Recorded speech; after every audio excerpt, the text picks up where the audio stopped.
تو عزیزان قدر، امام بخاری رحمۃ اللہ علیہ کے دل پر اللہ نے یہ علم ڈالا تھا۔ اب آئیے صحیح بخاری کی پہلی حدیث اور آخری حدیث کے اندر کتنا بڑا امام بخاری رحمۃ اللہ علیہ کا اجتہاد ہے، اللہ کی قسم عقل دنگ رہ جاتی ہے۔ آپ لوگوں نے پڑھی ہے صحیح بخاری کی پہلی حدیث؟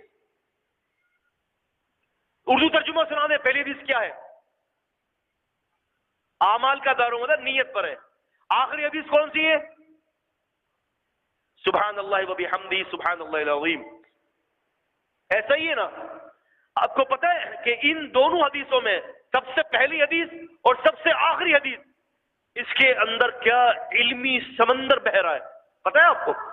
آئیے تھوڑی بخاری شریف کی ذرا آپ کو سیر کروا دوں، امام بخاری رحمۃ اللہ علیہ کی فقاہت کی۔ امام بخاری رحمۃ اللہ علیہ نے پہلی جو حدیث نقل کی اور جو باب قائم کیا، کیف کان بدء وحی الی النبی صلی اللہ علیہ وسلم، کہ نبی علیہ السلام پر پہلی وحی کی ابتدا کیسے ہوئی۔ امام بخاری نے سب سے پہلے جو باب قائم کیا ہے بخاری شریف کا، وہ کون سا ہے؟ کتاب الوحی۔ کون سا ہے؟ کتاب الوحی۔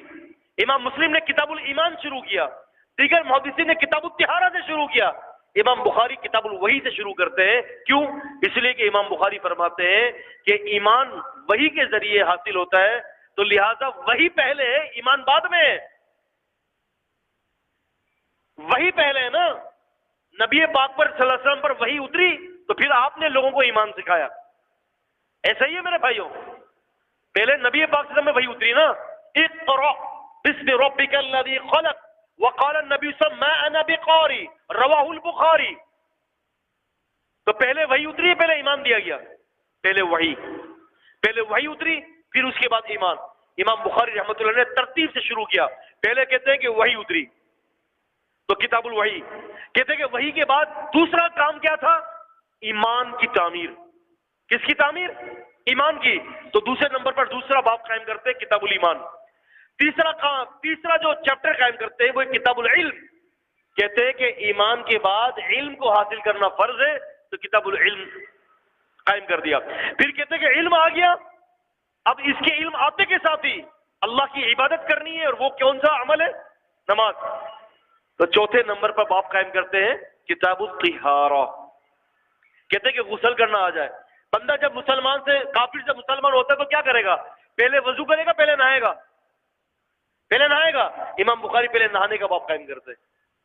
پھر کتاب الوضو، پھر کہتے ہیں کہ نہانے کے اندر وضو بھی کرنا ہے، تو کتاب الوضو قائم کر دیا۔ پانچواں چھٹا کا باب کیا؟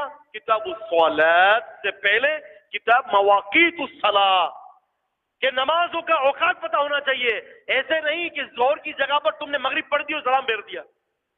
تو امام بخاری نے کیا قائم کیا؟ چھٹے نمبر پر کتاب مواقیت الصلاۃ، نماز کے اوقات۔ پھر ساتویں نمبر پہ باب قائم کرتے ہیں کتاب الصلاۃ، اب نماز کا طریقہ، نماز کے بارے میں بحث، اور آٹھویں نمبر پر کتاب الاذان۔ تو یہ امام بخاری کی ترتیب ہے۔ اب امام بخاری کی پہلی حدیث کے اندر امام بخاری کی فقاہت دیکھیں، اللہ کی قسم عقل دنگ رہ جاتی ہے۔ امام بخاری رحمۃ اللہ علیہ نے فرمایا، یہ رسول اللہ صلی اللہ علیہ وسلم کا فرمان ہے، قدموا قریشا، کیا؟ قدموا قریش، کہ قریش کے لوگوں کو ہر کام میں آگے بڑھاؤ۔ جو نبی علیہ السلام کے جو ساتھی تھے نا، قریش کے جو صحابہ تھے، قریش کے جو لوگ ہیں، ان کو آگے بڑھاؤ۔ پہلی وہی کہاں اتری بھائیوں؟ مکے میں، مدینے میں؟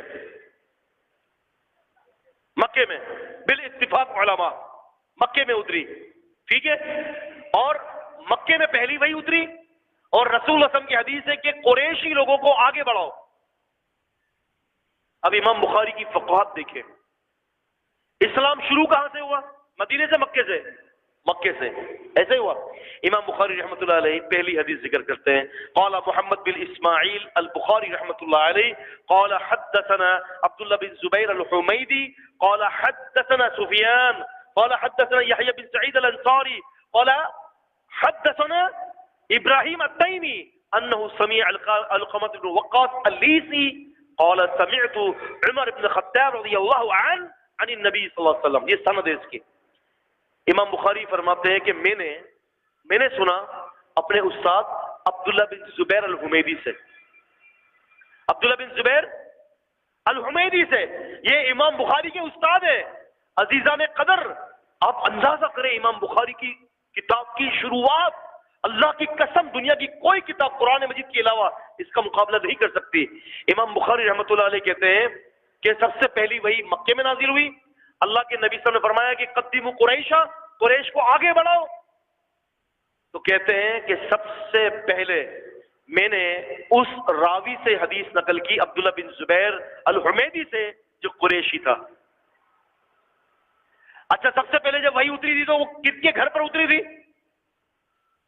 ام المومنین سیدہ خدیجہ الکبریٰ رضی اللہ عنہا۔ عبداللہ بن زبیر الحمیدی امی خدیجہ کے رشتہ دار ہیں۔ پہلی حدیث مکے والے شخص سے لی، پہلی حدیث جو ہے قریشی لوگوں سے لی، پہلی حدیث کا اہتمام کیا کہ میں اس سے حدیث کو اخذ کروں کہ جس کے گھر پر پہلی وحی اتری تھی، اس کے رشتہ دار سے حدیث نقل کروں، وہ عبداللہ بن زبیر الحمیدی تھے۔ اور امام بخاری کی کمال کی فقاہت دیکھیں، حدیث کی اپنی کتاب کی ابتدا قریشی لوگوں سے کی، اور آخری حدیث جو تھی نا کلمتانی خفیفتانی حبیبتانی علی الرحمانی سبحان اللہ وبحمدہ سبحان اللہ العظیم، اس کے اندر راوی اجمی ہے۔ پہلی حدیث کے راوی مکی قریشی عربی نسل کے، اور آخری حدیث جو بخاری شریف کی ہے اس کے اندر جو راوی تھے وہ اجمی راوی نکل کیے ہیں۔ کیوں بھائی ایسا کیوں؟ امام بخاری یہ بتانا چاہتے ہیں کہ دراصل مکے سے یہ وحی کی ابتدا ہوئی اور یہ وحی پوری دنیا میں پھیلی، حتیٰ کہ عجم کے اندر بھی پھیل گئی، اس لیے آخری حدیث اجمیوں سے نقل کر دی۔